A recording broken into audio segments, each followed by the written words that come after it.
Yo mga idol, kamusta? Sports Talk PH nga pala. Ang pahayag ni Inoue, pag-usapan natin yan mga idol. Ngunit bago ang lahat ay huwag kakalimutang mag-subscribe at i-click ang notification bell button for more sports talk. So tila ipinagmalaki nga po ng current undisputed super bantamweight world champion Japanese monster na Naoya Inoue ang mga naabot niyang tagumpay sa sports ng boxing. Katulad na lang ng pagiging 2023 Fighter of the Year, 2 Division 4 Belt Undisputed World Champion, 4 Division World Champion, at number 1 top pound for pound best fighter sa The Ring Magazine rankings. Ayon kay Inoue ay pwede na daw ata siyang tawagin bilang isang anak ng presidente nang dahil sa tindi ng mga achievements na natanggap niya sa larangan ng boxing. Lalo pat naabot niya ang lahat ng ito sa edad lamang na 31 years old. At dahil nga po sa sinabing ito ni Inoue, ay nagkaroon ng halo-halong reaksyon at opinion galing sa mga fans. Gawa ng masyado naman daw mayabang si Inoue para sabihin ang ganitong bagay. Subalit madaming fans naman ang ipinagtanggol ang binansagang halimaw ng Japan. Ayon sa mga tagahanga ni Inoue ay wala naman umanong masama sa sinabi ng kanilang idolo dahil totoo naman daw ang lahat ng ito. Bukod dyan ay hindi naman daw natin masisisi si Inoue kung bakit nito ipinagmamalaki ang kanyang mga naabot na tagumpay sa boxing, lalo pat hindi naman lahat ay kaya itong gawin. At isa pa ay hanggang ngayon umano ay wala pa ni isang boksingero na nakakatalo sa kanya.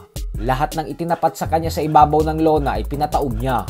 Kaya naman hindi umano natin maikakaila na isang generational fighter daw talaga itong si Inoue.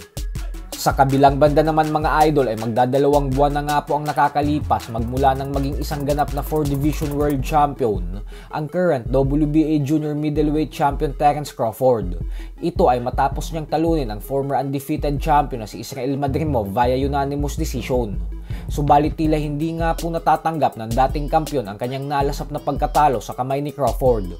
Ito po ay dahil sinabi ni Madrimov sa kanyang latest interview na sa palagay niya umano ay sapat na yung ginawa niya sa naging laban nila upang mapanatili ang kanyang titulo at ang kanyang malinis na undefeated record.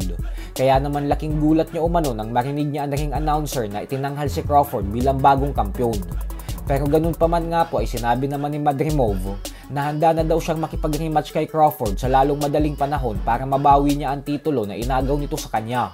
Bukod dyan ay gusto niya na din daw baklasin ang pagiging undefeated ni Crawford.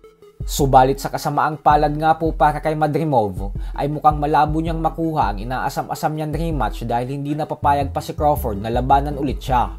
Dahil bukod sa napakadelikado niyang kalaban, ay sa edad na 37 years old ngayon ni Crawford ay hindi na po ito mag-aaksaya pa ng panahon sa hindi naman gaanong malalaking laban.